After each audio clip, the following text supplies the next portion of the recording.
Salut, alors cette semaine je vais pas te parler d'un spectacle humoristique, mais je vais plutôt te parler d'un fait d'actualité. Donc il y a quelques jours, plus d'une semaine, Copycomic a sorti une nouvelle vidéo sur Thomas N'Gijol. Alors Copycomic, pour ceux qui ne le connaissent pas, personne ne le connaît, donc vous êtes plus ou moins sur une même ligne. C'est une personne qui est anonyme, qui a un compte et qui répertorie pas mal de sketchs, d'extraits de sketchs d'humoristes français. Il les met en comparaison, il montre des similarités avec des sketchs provenant d'humoristes étrangers, pour la plupart du temps américains. Alors il a été très connu pour sa première vidéo, ses premières en tout cas, sur Thomas Sisley et Paul Serret, qui était vraiment accablante, où là, le coïncidence ou plagiat était vraiment une question rhétorique, la question ne se posait même pas. Il en a fait d'autres sur Michael Youn, Malik Bentala, il y a aussi Gad Elmaleh, dernière sur laquelle j'ai quelques réserves, mais il y avait quand même des choses qui sont solidement accablantes. Et voilà, alors moi personnellement, par rapport à ça, j'ai pas été spécialement choqué, dans le sens où, comme vous le savez, et comme tu le sais, je regarde beaucoup de spectacles humoristiques depuis que je suis tout petit, donc j'avais déjà vu des similarités, j'ai déjà vu des influences, de l'inspiration. J'avais repéré quelques-uns qui avaient vraiment fait une sorte de copier-coller, et même pire, ce qu'on appelle du démarquage. Donc le démarquage, c'est du plagiat non assumé. Donc ça veut dire que tu réécris juste la fin ou le début, genre histoire de pas te faire gauler directement. Enfin, ce qui pour moi est encore pire. C'est par exemple le cas de Malik Bentala et de son sketch sur le biathlon et la natation à coups de couteau. Voilà, c'est vraiment ridicule. Mais bon, voilà, moi, je trouvais ça plutôt intéressant, la démarche de Copycomic, dans le sens que ça permettait aux gens de pouvoir découvrir les vrais artistes, les vrais auteurs, et peut-être même découvrir de nouveaux spectacles. Donc, la démarche, je la trouve super, et c'est pas mal parce que ça permettait de faire un peu le nettoyage. Et donc quand j'ai entendu qu'il avait fait une vidéo sur Thomas N'Gijol, j'étais un peu intrigué, parce qu'au fait, moi, quand je mate les vidéos de Copycomics, je mate pas ça un peu pour me choquer, mais c'est plus un petit test pour savoir si, tiens, est-ce qu'il avait repéré ce que j'avais repéré, et ainsi de suite, parce que j'en ai encore plein d'autres, voilà, que moi j'estime être juste de l'inspiration, donc pour moi ça me choque pas plus que ça. Et Thomas, alors moi je connais pas le gars personnellement, mais par contre je pense que je suis son travail depuis le début, en tout cas le travail qui est médiatisé. Donc c'est à dire que moi j'ai découvert sur les planches du Jamel Comedy Club, j'ai vu ses apparitions au Marrakech du Rire, dans sa chronique sur Canal, ainsi que ses deux spectacles. Et alors oui, évidemment, moi j'avais senti clairement une inspiration des maîtres, que ce soit Richard Pryor, Chris Rock, mais je me disais, bon ok, je suis vraiment curieux de savoir ce que Copycomic a trouvé, en tout cas pour lui dédier vraiment une vidéo. Et j'ai fait un truc que je ne faisais jamais d'habitude, c'est que j'ai d'abord lu les commentaires, et quand j'ai vu les commentaires où les gens étaient vraiment déçus et trouvaient ça vraiment scandaleux, je me suis dit putain mais merde, alors j'ai dû louper quelque chose, et puis j'ai maté la vidéo, et alors certes il y a quelques similarités, et c'est sûr et certain, il y a de l'inspiration, aucun doute là-dessus, mais par contre là je me suis dit tiens, il y a peut-être quelques dérives, et je pense que les gens, en tout cas certaines personnes, dans les commentaires, ça c'est sûr, manquent peut-être de discernement, manquent peut-être juste d'information, et donc je voulais profiter de cette vidéo pour essayer de donner un petit peu plus d'infos, donner un petit peu les armes, expliquer comment est-ce qu'on construit un sketch. Je voulais aussi parler du joke stealing, qui est une pratique qui malheureusement existe.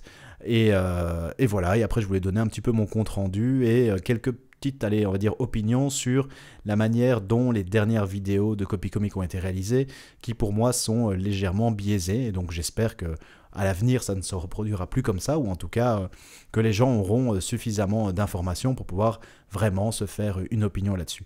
Et donc voilà, ah oui, et je voulais juste vous dire aussi, cet épisode est vraiment ma kryptonite, ça fait plusieurs jours que j'essaie de le faire, j'ai fait plusieurs enregistrements, j'ai jamais été satisfait de moi-même, mais là maintenant, je me suis dit qu'il fallait passer à l'acte, c'est un sujet qui moi me touche vraiment personnellement, donc voilà, c'était assez compliqué, et j'espère que j'arriverai en tout cas à vous transmettre ma passion pour l'humour et à vous donner aussi quelques éléments qui vous permettront en tout cas de vous donner, pouvoir vous faire un avis un petit peu plus neutre que ce que je pense que Copycomic vous propose.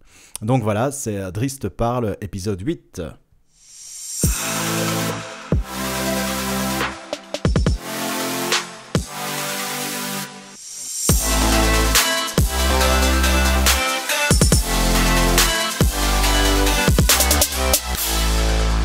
Alors le joke stealing, donc ce qui est le fait de voler des blagues, c'est une comment est-ce qu'on appelle, une arlésienne.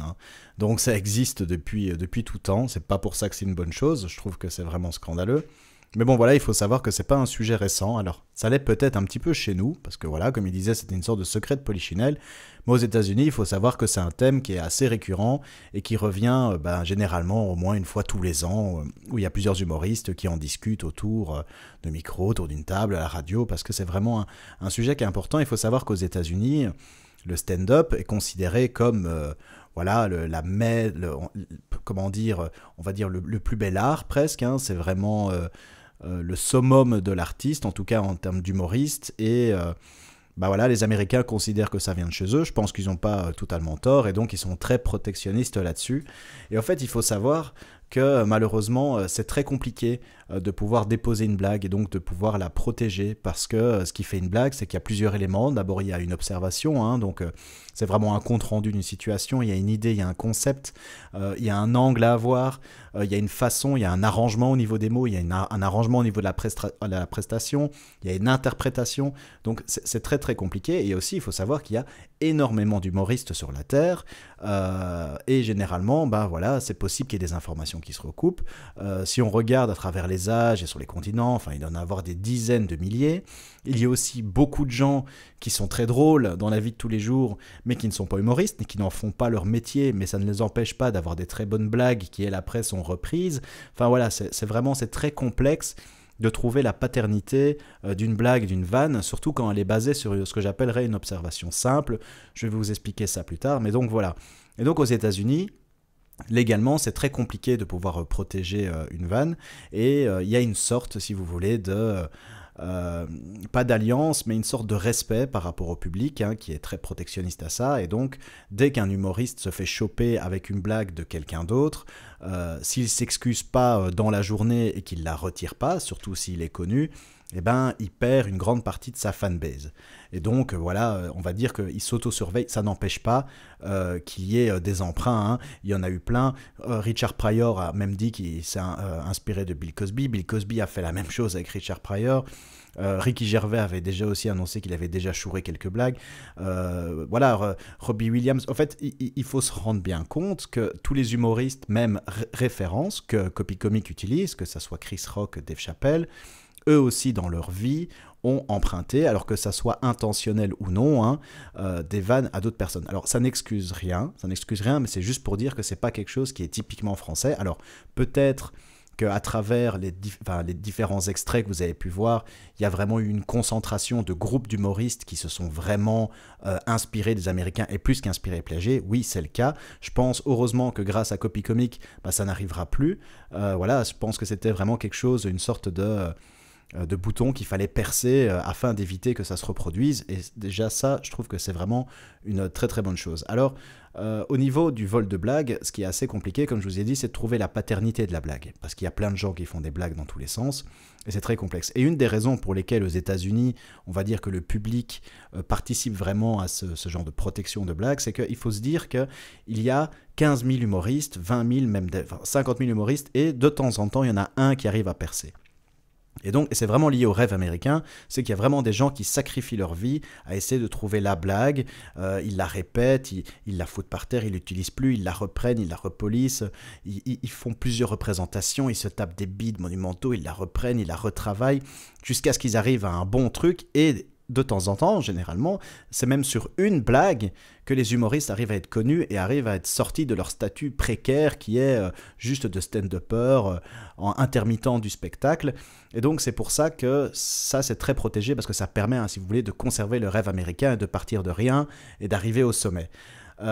Et aussi, comme trouver la paternité d'une blague, c'est très compliqué, il y a ce qu'on appelle les aimants à blagues. Ça veut dire qu'au fait, quand un humoriste est connu, s'il répète une blague de quelqu'un qui n'est pas connu, les gens vont automatiquement l'associer à l'humoriste qui est connu. Et donc tu peux perdre ton matériel, tu peux te le faire voler, et après pour expliquer que c'est toi qui l'avais fait avant, déjà si t'es pas connu, t'as aucune voix, parce que personne t'entend, même si t'as enregistré ta blague avant, je veux dire, personne va t'écouter, personne va te croire.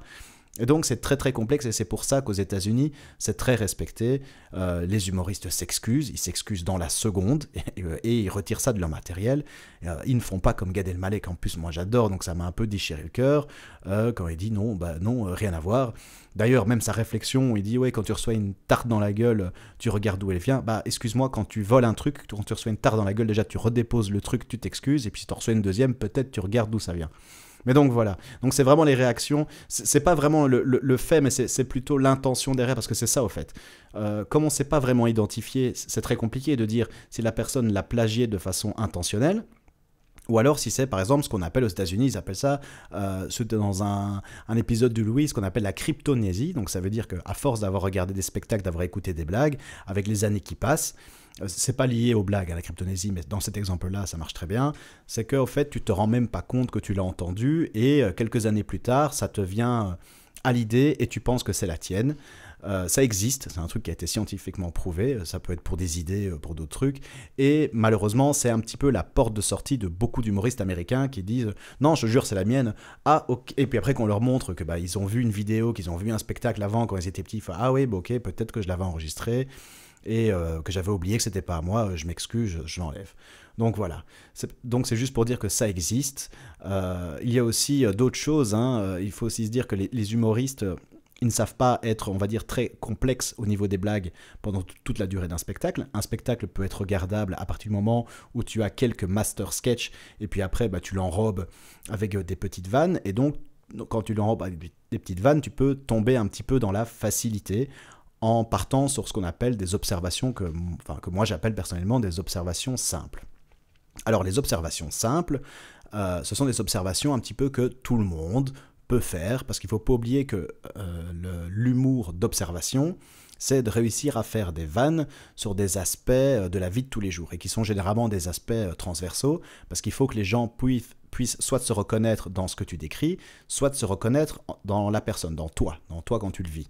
Et généralement aussi, les gens, il ne faut pas oublier qu'on est la somme de nos expériences, et donc on va aller piocher dans nos expériences pour pouvoir trouver des petites observations un petit peu marrantes. Alors dans les observations simples, je peux vous donner un exemple, on peut en trouver ensemble, franchement. Attends, on va faire un truc assez simple, voilà. Imagine-toi que tu es dans une file d'attente dans un supermarché et que c'est une file réservée à 10 articles. Donc voilà, imagine-toi là-dedans. Maintenant, moi, je vais te demander d'essayer de repérer toutes les choses qui t'ont soit énervé, soit te fait marrer et qui te soient déjà arrivées. Donc voilà. Et tu vas voir au fait qu'il y a beaucoup de choses qui vont se recouper. Moi, je ne connais pas spécialement de sketch là-dessus. J'ai pris vraiment une situation assez simple qui arrive à tout le monde. Et on va essayer de voir si on arrive à trouver des points en commun. Ça y est, t'en as quelques-uns. Alors voilà, moi je vais te dire par exemple, un truc qui m'est déjà arrivé, fatalement, et qui me saoule. Par exemple, c'est la personne devant moi, dans son caddie, elle a plus de 10 articles. Je suis sûr et certain que la nana ou la personne, elle sait qu'elle a plus de 10 articles et qu'elle est dans une file 10 articles et qu'elle va faire la réflexion à la con quand elle arrive à la caisse.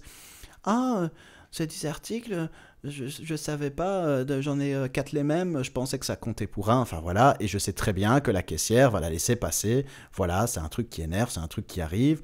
Ou par exemple, le mec qui attend, il a plein d'articles, et qui attend que son dernier article soit scanné et que la personne lui dise le montant pour qu'il commence à penser à aller chercher son portefeuille, et donc le mec, il reste pendant une demi-heure comme ça. Ou alors une nana qui te dit « Tiens, j'ai qu'un article, est-ce que je peux passer devant ?» Tu dis oui, hop, elle tire sa copine qui en a 25 autres en main. Merci, un grand merci.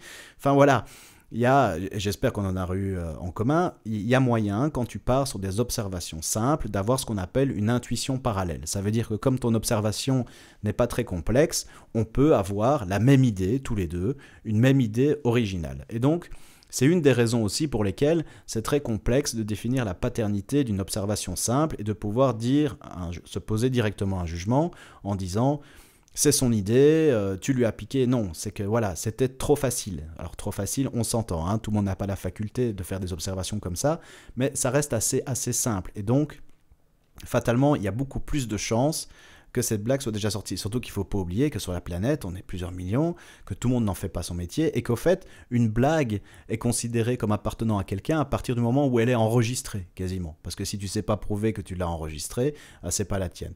Et aussi, surtout, que quand tu fais des blagues et des observations, tu te bases sur ta propre expérience. Et donc, si tu vois un gars qui est marrant, qui fait des réflexions marrantes dans la file, il y a beaucoup de gens qui vont s'approprier cette réflexion, et si tu es humoriste, qui vont le faire comme si c'était eux qui l'avaient trouvé alors qu'ils l'avaient observé. Est-ce que ça, c'est du plagiat ? Voilà, je pense pas. Il y a un moment où il faut mettre une limite. À partir du moment où tu prends le propos de quelqu'un, que tu arrives à en faire une blague, ce serait con de priver le public d'une blague sous prétexte que tu l'as entendu de quelqu'un d'autre. Mais donc voilà, en fait, c'est ça que c'est très touchy, c'est que quand on te demande si c'est la tienne, il faut avoir l'honnêteté de dire « bah non, écoute, je l'ai entendu dans la rue, c'est un gars, il n'était pas humoriste ». C'est beaucoup moins dangereux que si tu la volais à un petit humoriste qui n'était pas du tout connu, parce que voilà, comme j'avais dit, c'est sur une blague que tu peux faire toute ta carrière. Et donc ça, c'est sur des observations simples. Et donc tu peux vraiment avoir ce qu'on appelle, j'ai sûrement déjà dit, une intuition parallèle, c'est-à-dire deux personnes qui ont la même idée. Après, tu as ce qu'on appelle les observations dédiées. Donc ce sont des observations qui sont simples, mais qui ne sont pas transversales, à travers toute la société. Donc ça veut dire que pour certaines personnes, tu peux te dire « tiens, ça c'est un peu sophistiqué », alors que c'est juste parce que ça ne te concerne pas. Par exemple, quand tu es noir, tu as d'autres références sur certains trucs. Parce que dans ta vie, il t'arrive d'autres choses. Quand tu te balades dans la rue, les gens te regardent différemment. Surtout, évidemment, si tu vis dans un pays où, on va dire, l'ethnie de base n'a pas la même couleur de peau que toi, il y a des réflexions qui se passent dans ton groupe qui ne se passent pas ailleurs. Et donc, quand tu es dans le public, que tu n'appartiens pas spécialement à ce groupe social, j'ai parlé de noir, mais ça peut être professeur des écoles, ça peut être célébrité, ça peut être parent. Tu vas trouver que c'est une observation complexe, enfin une observation en tout cas sophistiquée, alors que pour des gens qui appartiennent dans ce groupe-là, c'est un truc totalement basique et totalement simple. Et donc, comme c'est une observation simple pour eux, eh ben, tu peux avoir ce qu'on appelle de nouveau l'intuition parallèle. Ça veut dire que d'autres personnes peuvent la trouver. Je vais prendre par exemple le concept de quand tu es une célébrité, que les gens viennent te voir et te lâchent une réplique dans la gueule. Une réplique d'un de tes films ou une réplique d'un de tes sketchs. C'est une blague que Chris Rock a faite. Je pense que dans une des vidéos, il y avait une sorte de mise en équivalence avec Gad Elmaleh qui avait fait une blague assez similaire. Mais le truc, c'est que si tu cherches un peu, déjà tu vas voir que David Chappelle a fait la même vanne et que même derrière, des acteurs ont fait les mêmes vannes, que ce soit Arnold Schwarzenegger et tout. Alors de là à dire que Chris Rock a copié David Chappelle, qui a copié Schwarzenegger et compagnie, tu vois bien que ça va trop loin et que ça ne tient pas la route. Et que donc il faut quand même admettre qu'il y a des choses similaires qui peuvent arriver aux personnes. Ce ne sont pas des histoires qu'ils ont volées. Et voilà, ça reste des éléments drôles qu'ils peuvent raconter. Après, tu peux arriver dans ce qu'on appelle les observations complexes. Et dans les observations complexes, c'est là que tu peux repérer vraiment s'il y a une inspiration. De nouveau, c'est aussi possible, dans une observation complexe, que deux personnes aient la même idée, mais ça devient beaucoup plus difficile et voilà, c'est beaucoup plus difficile à accepter. Parce que, par exemple, le concept de l'eau en poudre, avec quoi tu la mélanges, là, tu te dis, ouais, il y a un truc, hein, là, soit c'est vraiment un coup de génie, soit il l'a pompé, mais le problème, au fait, c'est que quand tu mets une succession d'extraits et que ça concerne plein de tes blagues, c'est la quantité qui fait que le doute n'est plus possible. Mais si tu isoles chacun des trucs, tu peux te dire, là, il y a peut-être moyen que ça soit un coup de chance, que ça soit vraiment par hasard. Et voilà, donc de nouveau, cette fameuse intuition parallèle. Alors, ce qu'il y a aussi, et ça c'est encore le pire, c'est que il y a plein de sujets qui sont abordés. Évidemment, il y a des sujets qui sont redondants. Et tu peux avoir une idée commune, tu peux être inspiré par une idée d'un autre, et en fait, tu remarques que l'idée n'est pas bien exploitée. Ça, pour moi, c'est le pire. Une personne a une très bonne idée, mais tu vois qu'il y a moyen de faire 45 autres vannes dessus parce qu'il n'a pas pris le bon angle. Qu'est-ce que tu fais dans ce cas-là? Est-ce que tu ne le fais pas sous prétexte que l'idée de base a déjà été prise, ou tu redéveloppes la chose de ton côté? Voilà, moi je pense que là de nouveau, c'est pas une question de plagiat. Tu peux être inspiré et tu peux faire des blagues qui sont même mieux en fonction de la perception et des goûts des gens, qui restent différentes, où il y a une base commune, mais où la finalité fonctionne beaucoup mieux. Je donne par exemple la blague de Gad Elmaleh avec le poisson. C'est sûr qu'il y a une inspiration, sûr et certain qu'il l'a prise, mais il en fait une blague qui est moi à mes yeux, qui fonctionne mieux. Alors elle est moins complexe, certes, mais avec son interprétation, avec son angle, voilà, je trouve qu'il en a fait quelque chose de marrant. Alors là maintenant, est-ce qu'on devrait interdire ce genre de choses? Non, je pense juste qu'il suffirait d'admettre et de dire bah oui, je me suis inspiré de cette chose-là. Et voilà, ça pose, pour moi ça pose aucun problème. Alors, il y a aussi, qu'est-ce que je voulais dire? Il y avait aussi un autre truc là-dessus. Je sais plus ce que je voulais dire, mais c'est pas grave, on peut passer à autre chose. Quand Copy Comic te met des extraits, voilà, je voulais parler un petit peu de la méthode de Copy Comic. Au fait, la méthode, je pense qu'elle est un petit peu biaisée, et je pense qu'il y aurait moyen, sincèrement, de l'améliorer. Alors, je pense pas qu'il le fasse exprès, mais voilà, moi je vais donner juste mon avis. C'est que déjà, commencer par mettre des extraits de sketch. Alors quand tu mets c'est des extraits de morceaux de sketch. Et donc, autant au début, dans les premières vidéos, tu as des sketchs complets, et donc là, il n'y a aucun doute à avoir. Autant quand tu pars sur des extraits, ça devient un petit peu tendancieux, dans le sens où oui, c'est sûr que tu vas mettre les endroits où il y a le plus de similarités, mais tu coupes tout ce qui est autour. Et donc ça veut dire que les gens ne peuvent pas se faire une opinion globale sur la longueur du sketch, mais uniquement sur les éléments que tu as repérés. Et malheureusement, pour que ça soit un vrai plagiat, enfin, c'est pas une règle, mais je veux dire, pour pouvoir se donner un avis, mais vraiment complet, il faut voir tout. Parce que tu dois te dire, est-ce qu'il y a un plagiat juste sur l'observation? Est-ce qu'il y a un plagiat sur l'idée? Est-ce qu'il y a un plagiat sur les raccords humoristiques? Où est la copie? Et à partir de quel moment est-ce qu'on peut considérer ça comme un plagiat, ou on peut se dire juste, c'est une inspiration? Et puis, il y a aussi des facilités. Et ça, c'est des choses que Copy Comic n'isole pas. C'est qu'il y a des sketchs qui n'appartiennent à personne, qui sont des blagues, qui repassent de façon assez récurrente dans les sketchs des humoristes, mais qui, généralement, ils évitent de les faire lorsqu'ils sont filmés. Il faut savoir que les humoristes se produisent des centaines de fois et que généralement, ils ne publient qu'une seule version de leur spectacle. Et dans la version de leur spectacle qui est publiée, ce n'est pas exactement ce qu'ils font de façon récurrente. Par exemple, je vais vous donner un exemple assez simple. Vous voyez le concept de femme qui rit à moitié dans son lit. C'est quelque chose d'assez simple, assez basique, et les humoristes l'emploient souvent, le femme qui rit à moitié dans son lit, donc si je fais rire ta femme, j'ai droit d'un morceau de ta femme. J'imagine que vous voyez où je veux en venir, c'est que, par exemple, dans la blague de Chris Rock, où il dit, moi, qui est venu en date avec quelqu'un ici, si je fais rire ta gonzesse, machin, j'ai quand même droit à un pourcentage de sa chatte, ça marche beaucoup moins bien en français, je vous le concède, et Thomas Njijol qui fait la même blague sur le côté. Alors moi je vais vous dire, j'ai vu des centaines de spectacles et je peux vous dire que franchement j'ai dû voir à mon avis des versions, une quinzaine de versions différentes, parce qu'au fait c'est une blague qui est super connue dans le monde humoristique. Donc de nouveau c'est pas une observation qui est complexe, c'est une observation qui est dédiée. C'est que chez les humoristes, cette blague c'est une blague vraiment connue et ils la ressortent à tout bout de champ, sauf que généralement, au fait, quand c'est filmé, ils la font pas parce qu'ils savent très bien que c'est ce qu'on appelle une blague clé sur porte qui marche tout le temps. C'est la même chose lorsqu'il y a une personne du public qui parle et que l'humoriste dit « ta gueule, c'est pas le spectacle à ta mère » ou une autre version, une autre déclinaison, ça n'appartient à personne. C'est une réplique assez comique où on sait que ça fonctionne un petit peu toujours. Il y a plein de raccourcis du style. Et donc voilà, c'est ça aussi se dire, il faut se dire que le pourcentage, enfin de ce que vous voyez qui est filmé et publié, ça reste vraiment un très faible pourcentage de tout ce qui a été produit. Et donc voilà, et donc c'est pour ça que c'est vraiment très compliqué. Les seules choses sur lesquelles on peut s'accorder, c'est quand il y a vraiment une copie dans le style, dans l'interprétation et dans l'arrangement. Mais sinon, sur quelques éléments, c'est très complexe. Aussi, une chose dont je suis moins fan, c'est la question. La question de est-ce que c'est une coïncidence ou est-ce que c'est un plagiat.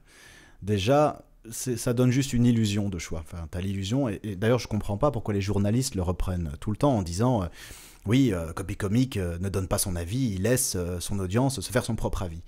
Bah oui, bah non, enfin, c'est pas totalement vrai. Déjà, bon, il sélectionne les extraits, bah ça on va dire, il n'a pas vraiment le choix. Il les juxtapose un petit peu comme il veut. Ça, évidemment, il fait ça à dessein. Et après, il te pose la question coïncidence ou plagiat. C'est une question qui est totalement restrictive, dans le sens que ça ne prend pas du tout en compte tous les éléments qu'on a dit avant.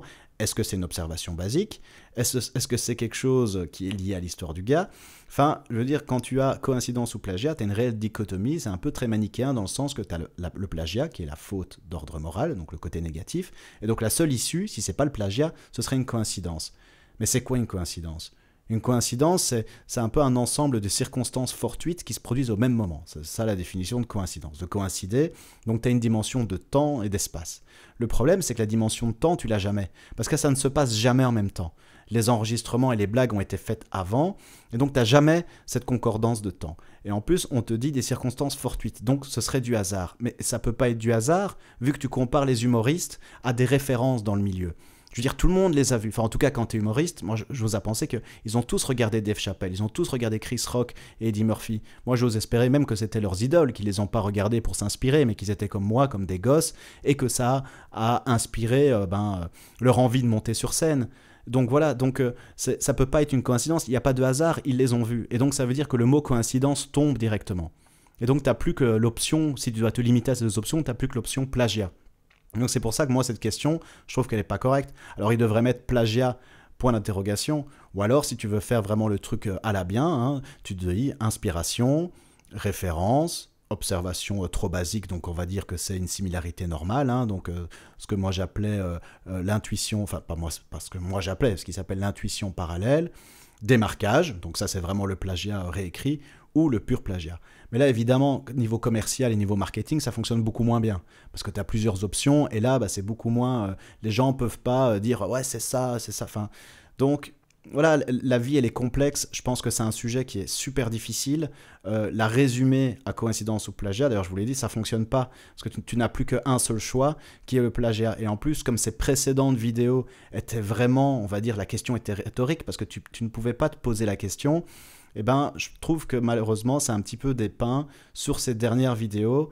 Et comme il y a quelques dérives, parce que je trouve que c'est un petit peu moins clair, malheureusement, les gens ont tendance à dire « Ah bah oui, si il fait une vidéo sur lui, c'est d'office du plagiat. » Moi, voilà, personnellement... alors oui, la réponse de Thomas sur Twitter, elle est naze. Ok, voilà. Mais je veux dire, quand tu regardes vraiment ça, sincèrement, c'est pas du plagiat. On ne peut pas appeler ça du plagiat. C'est inspiré. Même en plus, le pire, c'est le petit passage où il saute au-dessus du serpent. C'est d'office un hommage. Ça, c'est pas une copie. C'est d'office un hommage. En plus, le pire, c'est que c'est là-dessus que j'ai eu un peu pas mon coup de foudre, parce que j'ai jamais eu un coup de foudre pour son humour, mais c'est là où je me suis dit, tiens, on a une référence en commun. Le gars, il connaît Richard Pryor. Ça fait plaisir. Et c'est ça qui a fait que je l'ai suivi. Mais voilà, on est à des années-lumière du plagiat, et au fait, je comprends la démarche de Copy Comic, et je la respecte, et je trouve ça vraiment très bien, mais malheureusement, moi je pense que là, ce genre de dernière vidéo, c'est carrément des dérives, parce qu'il y a beaucoup de gens qui te suivent, et qui sont prêts à en découdre avec l'humoriste que tu vas sélectionner, et voilà, et qui vont pas prendre le temps d'avoir un peu de recul, et d'avoir une sorte d'esprit autocritique par rapport à ton travail. Et voilà, je pense que ça peut avoir des conséquences néfastes, parce que moi je pense à la base, ce que tu fais, c'est pour protéger les jeunes talents et dénicher les tricheurs. Enfin, moi c'est ma perception, et j'espère que c'est ça. Mais le problème, c'est qu'avec ce genre de dérive, à force de crier et de proposer plagiat à tout le monde, tu vas faire peut-être peur à des jeunes humoristes qui vont plus pouvoir adresser certains sujets sous prétexte qu'ils ont déjà été adressés avant, alors que voilà, c'est juste des observations basiques, et que c'est normal qu'il y ait des sujets qui reviennent sur la table, qu'il y ait des mécaniques qui soient similaires. On ne sait pas être innovant à 100%, surtout non-stop, et c'est pas pour ça qu'il faudrait leur couper l'herbe sous le pied. Enfin voilà, moi je pense que c'est qu'il faut faire attention, et il faut un peu appliquer la doctrine de Peter Parker, hein, c'est quand on a beaucoup de pouvoir, on a beaucoup de responsabilités, et voilà, moi j'aimerais juste éviter ce genre de dérive, et quand je vois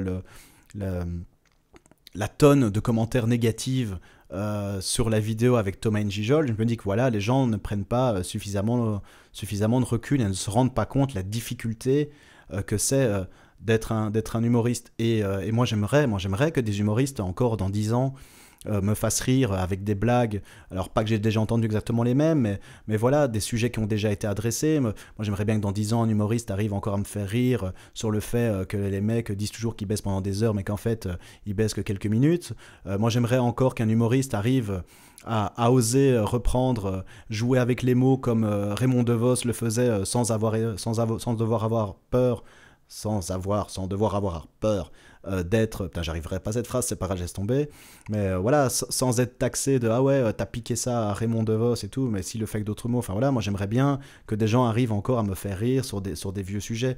Beaucoup de sujets ont été traités, plus le temps passe, plus les sujets, plus des mécaniques d'humour vont être utilisées, donc ça va être de plus en plus difficile, surtout que maintenant tout est enregistré. Ben voilà, je trouve que quand les gens arrivent à ajouter leur personnalité dessus, qu'ils arrivent aussi à être vraiment originaux sur certains points, parce qu'il ne faut pas oublier de nouveau, enfin, les mecs qui ont craché sur Tom and Gijol, la vidéo elle fait 10 minutes, il y a 5 minutes d'extrait des autres, ça lui reste 5 minutes, et c'est vraiment que des petits extraits de 15-20 secondes. Le gars il a 2 spectacles, il a eu plein d'apparitions, plein de répliques, plein d'extraits, enfin il doit avoir facilement 4 heures, je crois que c'est le minimum, de matériel enregistré comique. Ça fait quoi, 5 minutes sur 4 heures, ça fait moins de 2%, et en plus, justement, dans ces 5 minutes-là, pour moi, il y a plus de la moitié qui sont vraiment ce qu'on appelle de l'inspiration et qui ne ressemblent aucunement à du plagiat. Donc voilà, je pense que j'ai fait un petit peu le tour, et je souhaiterais que les gens ne jugent peut-être pas trop vite. Après oui, vous pouvez, tout le monde peut se faire son opinion, et d'ailleurs je pense que c'était la mienne. Je sais pas combien de temps la vidéo a duré là, ça fait combien de temps, ça fait 29 minutes. Voilà, j'aurais réussi à régler cet épisode. Je pense qu'il est un petit peu long. Je m'excuse. C'était un sujet qui me tenait spécialement à cœur. C'est vraiment ma kryptonite. J'ai mis vraiment beaucoup de temps à me décider comment est-ce que j'allais la faire. J'espère que, en tout cas, ça vous aura plu. Par contre, n'hésitez pas. Si vous avez des questions, si vous voulez que je vous donne mon avis sur d'autres choses du même style, c'est un sujet que j'adore aborder parce que il est très complexe. Et je vous promets de revenir dans un mode plus classique où je vous ferai découvrir des spectacles humoristiques que vous ne connaissiez pas. C'était Drist parle, épisode 8. Alors moi je vous dis à la semaine prochaine. Et d'ici là, ne te prends pas trop la tête et essaye de te marrer. Tchuss!